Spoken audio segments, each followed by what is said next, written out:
রাজধানীর সেক্ষেত্রে এই বাড়িতে ভাড়া থাকে ১৭ বছর বয়সী লামিয়ার পরিবার।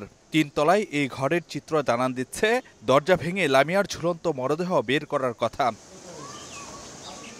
জুলাই অভ্যুত্থানে শহীদ গাড়ি চালক জসিমের কন্যা লামিয়া গত মাসে পটুয়াখালীর দুমকিতে বাবার কবর জিয়ারত শেষে নানা বাড়ি যাওয়ার পথে সংঘবদ্ধ ধর্ষণের শিকার হন তিনি। কিন্তু ন্যায় বিচার নিয়ে শঙ্কা থেকে আত্মহত্যা করতে পারেন লামিয়া, এমনটি ধারণা শেখেরটেক এলাকার বাসিন্দাদের। নিচতলায় থাকি, পরে আমি এই শব্দ পাই, উপরে দৌড়ে আসি, দেখতে পাই ফাঁক দিয়ে অনেক মানুষে দেখতে আসে, ঝুলে আছে। মাইসা দরজা খোলা পায় না, এলাকার জনগণের ডাকার পরে দরজা ভাঙ্গা পরে এই অবস্থা মেডিকেল নিয়ে গেছে। কোনো তো নিরাপত্তা নেই। হিয়ার পরে নাকি বলে একজন নাকি ধরছে, হ্যাঁ ও নাকি বলে যাবিনি বাইরিস, তাহলে বিচার পাইছে কোন জায়গা?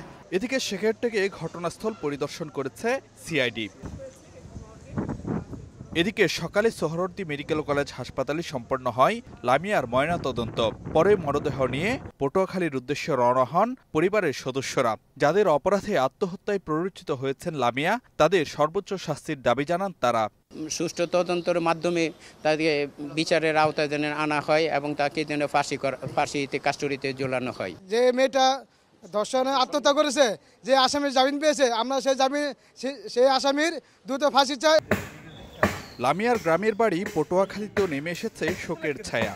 দোষীদের দ্রুত আইনের আওতায় আনার দাবি স্বজন ও স্থানীয়দের। কিছুদিন আগে তো দর্শন শিখে তো সবাই জানে, এরপরে গেল বৃহস্পতিবার ঢাকায় গেছে। আমরা সুষ্ঠু বিচার চাই।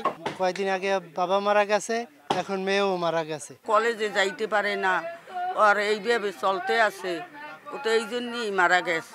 বাদ আসর পটুয়াখালীতে নিজ গ্রামে লামিয়ার জানাজা হওয়ার কথা রয়েছে। ফারুক ভিয়া, রবিন, সময় সংবাদ, ঢাকা।